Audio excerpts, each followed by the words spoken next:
যুক্তরাষ্ট্রের president Donald ও রাশিয়ার president আব্রিদের পুতির আলঙ্কায় প্রায় 3 ঘন্টা বৈঠকের পর ইউনেস্কো যুক্তবিরোধী বিষয়ে কোনো সমঝোতার পৌঁছাতে পারেনি। দুই নেতা যৌথ বিবৃতি দিয়ে সংবাদ মাধ্যমের সামনে হাজির হন, তবে কোনো প্রশ্ন নেননি। যুক্তরাষ্ট্র ও রাশিয়ার জন্য অংগ্রেজের অনুষ্ঠিত এই শীর্ষ বৈঠকের তাৎপর্য কী এবং ইউনেস্কোর যুদ্ধের পরবর্তী ধাপ কী হতে পারে, সেটি বিশ্লেষণ করেছে বিবিসির 3 সংবাদদাতা।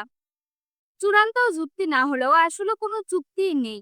বৈঠকের পর অগ্রজের দেওয়া বক্তব্যে এমন মন্তব্য করেন ডোনাল্ড ট্রাম্প, অর্থাৎ সরাসরি স্বীকার না করলেও ট্রাম্প ঘুরিয়ে ফিরিয়ে এটা মেনে নিলেন। প্রায় 3 ঘন্টা আলোচনার ফল হলো এখন কোনো চুক্তি নয়, যুদ্ধবিরতিও নয়।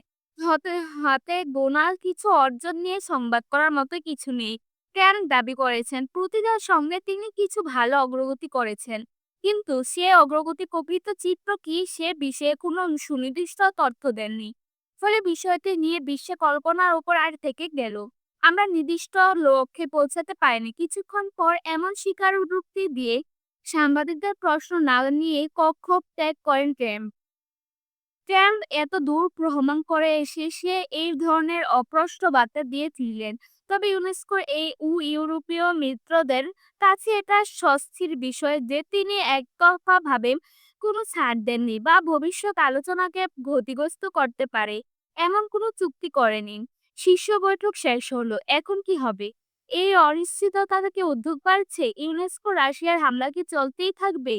কয়েক মাস ধরে পশ্চিমারা রাশিয়াকে যুদ্ধবন্দরের সময়সীমা বেঁধে দিলেও সেই সময় কেটে গেছে কোনো ফলাফল ছাড়াই।